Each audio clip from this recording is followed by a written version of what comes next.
Hi. അപ്പം നമ്മൾ കഴിഞ്ഞ ദിവസം ഡിസ്കസ് ചെയ്തത് എന്തായിരുന്നു? 3 കാറ്റഗറിയെ കുറിച്ചായിരുന്നു അല്ലേ? അതിൽ 2 കാറ്റഗറി നമ്മൾ ഡിസ്കസ് ചെയ്തു. ആ വീഡിയോ കണ്ടിട്ട് വേണം ഇതിലേക്ക് വരാനായിട്ട്. അപ്പോൾ ആ വീഡിയോ നിങ്ങൾ കണ്ടിട്ടില്ല വെച്ചാൽ എൻ്റെ പ്രൊഫൈലിൽ കയറി കഴിഞ്ഞാൽ നിങ്ങൾ ഏത് കാറ്റഗറി എന്നുള്ളൊരു ഹെഡിങ് ഉള്ള ഒരു വീഡിയോ ഉണ്ടാവും, അത് കാണാം. അതിനുശേഷം മാത്രം ഇത് കാണാം കേട്ടോ.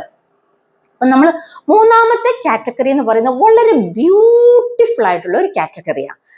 അതായത് ഇന്ന് ലോകത്തില് സക്സസിൽ എത്തിയിരിക്കുന്ന ഏതെങ്കിലും ഒരു വ്യക്തി ഉണ്ടെങ്കിൽ ആ വ്യക്തി എടുത്തിരിക്കുന്ന കാറ്റഗറി ഇതായിരിക്കും. ഏതൊരു ബിസിനസ് മാഗ്നറ്റിനെ നോക്കിക്കോ, അല്ലെങ്കിൽ ജീവിതത്തിൽ സക്സസ് ലഭിച്ചിട്ടുള്ള ഏതൊരു വ്യക്തി നിങ്ങൾ ശ്രദ്ധിച്ചോ, ഈ ഒരു കാറ്റഗറി തെരഞ്ഞെടുത്ത വ്യക്തി മാത്രമായിരിക്കും അത്. That is choose to do. നമ്മള് ചൂസ് ടു ഡു, അതായത് നമ്മൾ സ്വന്തമായിട്ട് ഇഷ്ടത്തോടെ സ്നേഹത്തോടെ സെലക്ട് ചെയ്യുന്ന, സ്വന്തമായിട്ട് നമ്മൾ ചൂസ് ചെയ്തിട്ട് എന്ത് കാര്യം ചെയ്താലും, അത് പഠനത്തിലായിക്കോട്ടെ, വർക്കിലായിക്കോട്ടെ, വീട്ടിലെ പണിയായിക്കോട്ടെ, പബ്ലിസിറ്റി ജനാധിപത്യമായിക്കോട്ടെ, ജനങ്ങളെ സേവ് ചെയ്യുന്നതായിക്കോട്ടെ, എന്തും നമ്മൾ ഇഷ്ടപ്പെട്ട് നമുക്കത് അതിനോടൊരു ക്രേസ് തോന്നിയിട്ട്, എൻ്റെ മോൻ പറഞ്ഞതനുസരിച്ച് അതെനിക്കിപ്പോ ത്രില്ലാണെന്ന് അവൻ പറഞ്ഞ ഒരു സിറ്റുവേഷൻ ഉണ്ട്, അത് ഞാൻ ആകെ പറയാം. അപ്പൊ അങ്ങനെ നമ്മൾ ഇഷ്ടപ്പെട്ട് ചെയ്യുന്ന ഒരു കാര്യം മാത്രമേ ഇന്ന് വരെ ലോകത്തിൽ സക്സസ്ഫുൾ ആയിട്ട് ഒരു വ്യക്തി തീർന്നിട്ടുള്ളൂ. ഞാനൊരു എക്സാമ്പിൾ പറയാം. ഇവിടെ എൻ്റെ മോന് കുറച്ച് തടിയൊക്കെ ഉണ്ടായിരുന്നു. അവനോട് ഞാൻ ജിമ്മിൽ പോവാൻ വേണ്ടിയിട്ട് പറഞ്ഞു. അപ്പൊ അവൻ പറഞ്ഞു, ഞാനങ്ങും പോകത്തില്ല, ജിമ്മിലും വലിയ ചേട്ടന്മാരാ. അന്ന് അവന് 9ൽ പഠിക്കുക കേട്ടോ. അപ്പൊ ഞാൻ പറഞ്ഞു, എടാ മോനെ, നിന്നെ കണ്ട 9ൽ നീ വലിയ കുട്ടിയെ പോലെ ഉണ്ട് നിന്നെ കണ്ടാല്. അപ്പൊ പിന്നെ പറഞ്ഞു, ഇല്ല, അവിടെ 18 വയസ്സ് കഴിഞ്ഞാലേ എടുക്കുള്ളൂ. ഞാൻ പറഞ്ഞു, മോനെ അത് സാരമില്ല, ഞാൻ അവിടെ ഡിസ്കസ് ചെയ്യാം, ഞാൻ അദ്ദേഹത്തിനോട് പറയാം, സംസാരിക്കാം, ചെറിയ ചെറിയ വർക്കുകൾ മാത്രം മതി, അപ്പൊ കൺസിസ്റ്റന്റ് ആയിട്ട് പൊയ്ക്കോളൂല്ലോ എന്ന് വിചാരിച്ചിട്ടാ. ഇല്ലെങ്കിൽ ഇവന്റെ കൂടെ ഞാൻ നിർബന്ധിച്ച് ഞാനും കൂടെ പോണം, ബാഡ്മിന്റൺ കളിക്കാനും അത് കളിക്കാനും ഇത് കളിക്കാനൊക്കെ ഞാനും കൂടെ ചെന്നാൽ മാത്രമേ ഇവൻ ചെയ്യത്തുള്ളൂ. എനിക്കാണെങ്കിൽ അപ്പൊ എനിക്ക് ഏറ്റവും ഇഷ്ടം യോഗ ചെയ്യാനാ. അപ്പൊ ഇവനോട് എത്ര പറഞ്ഞിട്ടും ഇവന് കേട്ടില്ല. പിന്നെ ഞാൻ വളരെ ആയിട്ട് ഫോഴ്സ് ചെയ്തിട്ട് ഇവനെ ഞാൻ ജിമ്മിൽ വിട്ടു. അപ്പം ജിമ്മിൽ പോകണമെങ്കിൽ അവന്റെ ബാഗില് അവന്റെ വെള്ളം, ടവല്, ജിമ്മിന്റെ ഡ്രസ്സ് എന്ന് വേണ്ട എല്ലാം ഞാൻ പാക്ക് ചെയ്ത് അവനെയും കൊണ്ട് ഇങ്ങനെ ആനയിച്ച് വിടണം. എടാ, സൈക്കിളിന് പോകാൻ പറഞ്ഞാൽ പോലും പോകത്തില്ല. എന്നിട്ട് ഇവൻ ഇങ്ങനെ പോയി പിറ്റേ ദിവസം ആകുമ്പോഴത്തേക്കും, അമ്മ എനിക്ക് അവിടെ വേദന, അമ്മ എനിക്ക് ഇവിടെ വേദന, അമ്മ എനിക്ക് ഇവിടെ വേദന. ദൈവമേ, എനിക്ക് ഇല്ലാത്ത കംപ്ലൈന്റ് ഇല്ല, ഇല്ലാത്ത എന്താ പറയാ കംപ്ലൈന്റ്സ് ഇല്ല. അവൻ ഇങ്ങനെ കംപ്ലൈന്റ് പറഞ്ഞുകൊണ്ടേയിരിക്കും എൻ്റെ അടുത്ത്. എനിക്ക് പറ്റത്തില്ല, എനിക്ക് വയ്യ. അവൻ ഒരു വിധം ഒരു 1.5 മാസം പോയി. അരമാസമായപ്പോഴത്തേ നിർത്തി. ഫുൾ പൈസ കൊടുക്കുന്നുണ്ടേ. ഞാൻ പറഞ്ഞു, മോനെ, ആ ഫുൾ പൈസ കൊടുത്തില്ല, നീ ആ മാസം ഒന്ന് മൊത്തത്തിൽ പോ. അവൻ ഒരു രക്ഷയില്ല, അവൻ നിർത്തി. അങ്ങനെ ഒരു ദിവസം ഉണ്ട്, ഇവൻ ക്ലാസ്സിൽ ഏതൊരു കൊച്ചിന്റെ കൂടെ ഇങ്ങനെ പഞ്ച് പിടിക്കും പോലും. ഈ പഞ്ച് ഇങ്ങനെ പിടിക്കുന്ന സമയത്ത് ഇവൻ അതിലെപ്പോഴും ആ കുട്ടീൻ്റെ അടുത്ത് തോക്കും. അപ്പൊ അവൻ നോക്കുമ്പോണ്ട് അവന് കുറച്ച് മസിലൊക്കെ ഉണ്ട്, അത്യാവശ്യം കുറച്ച് മസിലൊക്കെ ഉണ്ട്. അപ്പൊ അവനിങ്ങനെ ചോദിച്ചേടാ, നീ എങ്ങനെയാ ജിമ്മിൽ പോകുന്നുണ്ടോ? അവൻ ഞാൻ ജിമ്മിൽ പോകുന്നുണ്ട്, ഞാൻ ഞായറാഴ്ച എൻ്റെ വീട്ടിൽ ഞാൻ ജിമ്മ് ചെയ്യും, ബാക്കി എല്ലാ ദിവസവും ജിമ്മിൽ പോകുന്നുണ്ട്, പിന്നെ ബാക്കി സൺഡേ മാത്രം ഞാൻ വീട്ടിൽ ചെയ്യും, അങ്ങനെയൊക്കെ ഇവനിങ്ങനെ പറഞ്ഞു. അപ്പം ഇവന് പഞ്ചിൽ മാത്രം തോപ്പിക്കാൻ പറ്റുന്നില്ലല്ലോ. അപ്പൊ ഇത് കൊള്ളാലോ വനമാല. അപ്പൊ അവനിങ്ങനെ തോന്നി. അപ്പൊ അവൻ എന്നോട് വന്ന് പറഞ്ഞു, അമ്മ, ഞാൻ ജിമ്മിൽ പോവാനെന്നു. ഞാൻ, നീ ജിമ്മിൽ പോകാനോ? നിന്നെ അല്ലേ ഞാൻ അവിടെ ജിമ്മിൽ കൊണ്ട് ചേർത്ത്, എന്നിട്ട് നീ കംപ്ലീറ്റ് ചെയ്തു ഇല്ലല്ലോ, ഇനിയിപ്പൊ നീ കംപ്ലീറ്റ് ചെയ്യല് വെറുതെ കൊണ്ട് പൈസ കളയാനോ, ഞാൻ നിന്നെ വിടത്തില്ല എന്ന് പറഞ്ഞു. എനിക്ക് ഭയങ്കര സന്തോഷമായെങ്കിലും ഞാൻ എന്ത് ചെയ്തു, ഞാൻ കുറച്ച് ജാടി ഇട്ടു. അപ്പൊ ഞാൻ പറഞ്ഞു, ഞാൻ വിടത്തില്ല എന്ന് പറഞ്ഞു. കാരണം ഇനി ഇവൻ ഇത് കൺസിസ്റ്റൻസി ഉണ്ടാവും നമുക്ക് അറിയത്തില്ലല്ലോ.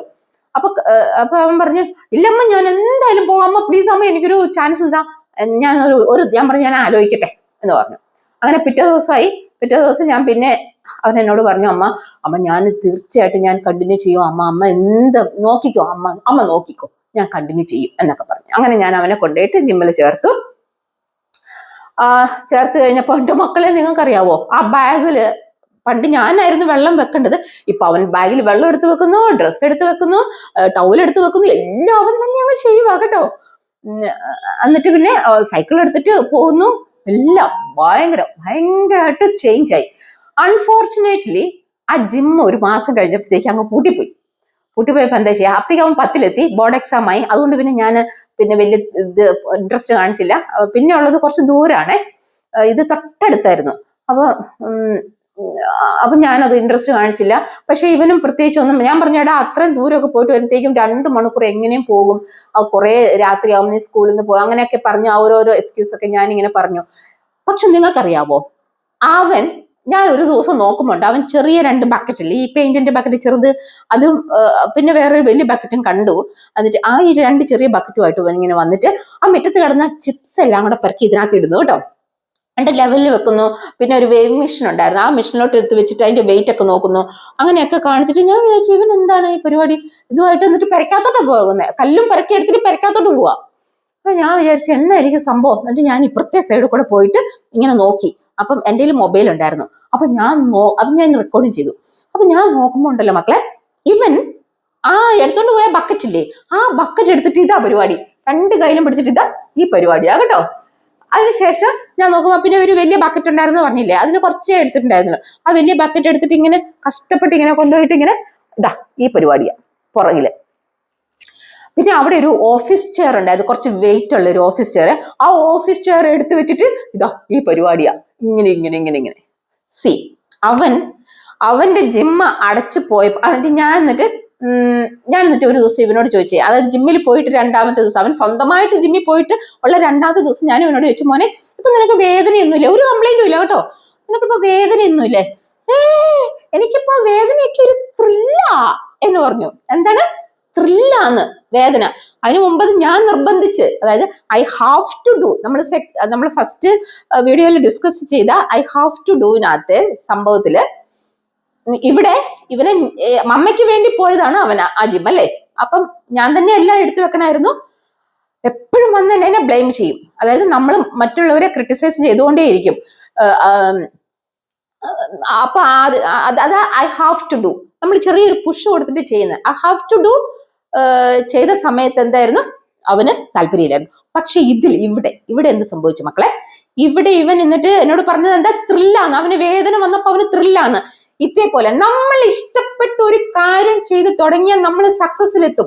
അവിടെ വരുന്ന ഒബ്സ്റ്റാക്കിൾസ്, അവിടെ വരുന്ന തടസ്സങ്ങൾ ഒന്നും ഒരു തടസ്സങ്ങളല്ല, അതിനെല്ലാം സൊല്യൂഷൻ നിങ്ങൾ കണ്ടെത്തിയിരിക്കും. മനസ്സിലാവുന്നുണ്ടോ? ഇവിടെ സൊല്യൂഷൻ എന്താ കൊച്ചു കണ്ടത്, അവൻ ജിമ്മ് പൂട്ടിപ്പോയിട്ട് പോലും അവൻ വീട്ടിൽ എങ്ങനെ ജിമ്മാക്കാം എന്നവൻ യൂട്യൂബിൽ സെർച്ച് ചെയ്തിട്ട് അവിടുന്ന് അവൻ ഓരോന്നും കണ്ട് പിടിച്ചെടുത്തോണ്ട് വന്നിട്ട് അത് അവൻ ചെയ്തു. അവിടെ അവൻ സൊല്യൂഷൻ കണ്ടെത്തി. അതിന് മുമ്പാട് അവന് അങ്ങനെ പറ്റത്തില്ലായിരുന്നു. അവനെ ഞാൻ ഫോഴ്സ് ചെയ്ത് വിട്ടപ്പം അവൻ അതൊന്നും പറ്റത്തില്ല. ഇവിടെ അവൻ സൊല്യൂഷൻ ഉണ്ട്, പിന്നെ അവന് കുറ്റപ്പെടുത്തലില്ല. എനിക്ക് അവിടെ വേദന ഇവിടെ വേദന ഒന്നുമില്ല, അവന് അതൊരു ത്രില്ലാണ് പോലും, ത്രില്ല്. ഇപ്പം അതാണ് ഞാൻ മക്കളെ പറയുന്നത്. നിങ്ങൾ നിങ്ങളുടെ പഠനത്തിലാണേലും ശരി, നിങ്ങളുടെ ജോബിലാണേലും ശരി, നിങ്ങളുടെ എന്തെങ്കിലും വർക്കിലാണേലും ശരി, നിങ്ങൾ എന്ത് ചെയ്യുക, ഇഷ്ടപ്പെട്ട് ചെയ്യുക. ഇഷ്ടപ്പെട്ട് ചെയ്യുന്ന കാര്യങ്ങൾ മാത്രമേ സക്സസിൽ എത്തുള്ളൂ. ഓക്കെ, അപ്പം സക്സസിൽ എത്തണമെങ്കിൽ എന്താണ്, ചൂസ് ടു ഡു ആയിരിക്കണം. ഓക്കെ, എന്നാ ഒന്ന് ചിരിച്ചേ.